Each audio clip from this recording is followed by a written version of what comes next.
ಭಾರತ ದೇಶದ ಒಂದು ಐತಿಹಾಸಿಕವಾದಂಥ ಬೆಂಗಳೂರು ಕರಗ.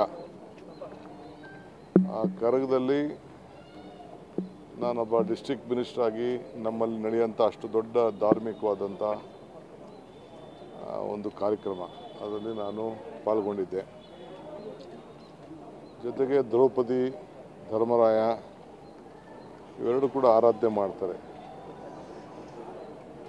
ಒಂದು ಭಾವೈಕ್ಯತೆಯ ಒಂದು ದೊಡ್ಡ ಸಂಕೇತ. ಆ ಕರಗ ದರ್ಗಕ್ಕೂ ಹೋಗ್ತದೆ. ಇದು ನಮ್ಮ ತಲೆಯಲ್ಲಿ ಇರಬೇಕು. ಯಾರೋ ಒಬ್ಬರು ಬಂದು ಸರ್ಕಾರನ ಟೀಕೆ ಮಾಡೋದು ಅದೆಲ್ಲ ಬೇರೆ ವಿಚಾರ. ಟೀಕೆ ಅವಶ್ಯಕತೆ ಇಲ್ಲ. ಧರ್ಮದಲ್ಲಿ, ದೇವಸ್ಥಾನಗಳಲ್ಲಿ ರಾಜಕೀಯ ಮಾಡೋದು ನೀಚತನ. ಅದನ್ನು ಮಾಡಬಾರ್ದು. ಸರ್ಕಾರದಿಂದ ಏನು ಹಣ ಕೊಡಬೇಕು ನಾವು ಬಿಡುಗಡೆ ಮಾಡಿದರೆ ಅದಕ್ಕೊಂದು ಪ್ರೊಸೀಜರ್ ಇದೆ. ಯಾರಾದ ಕೈಗೆ ದುಡ್ಡು ಕೊಡೋಕ್ಕಾಗಲ್ಲ. ಅದೊಂದು ಪದ್ಧತಿ ಇದೆ. ಜಿಲ್ಲಾಧಿಕಾರಿಗಳಿಗೆ ಅದು ಜವಾಬ್ದಾರಿ ವಹಿಸಿದ್ವಿ.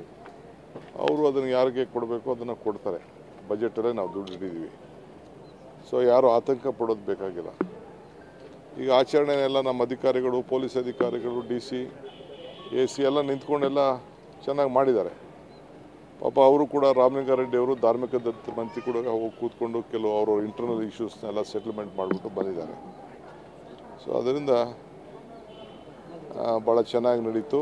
ಇದಕ್ಕೆ ಸಹಕಾರ ಕೊಟ್ಟಂಥ ಎಲ್ಲ ಅಧಿಕಾರಿಗಳಿಗೆ ಮತ್ತು ಆ ದೇವಸ್ಥಾನದ ಸಮಿತಿಯವರು ಕೂಡ ನಾನು ಅಭಿನಂದಿಸ್ತೇನೆ. ಅವರು ಚೆನ್ನಾಗಿ ಪದ್ಧತಿಯನ್ನು ಬಿಡದೆ ಉಳಿಸ್ಕೊಂಡು ನಮ್ಮ ಬೆಂಗಳೂರು ಗೌರವನ ಕಾಪಾಡಿದ್ದಾರೆ.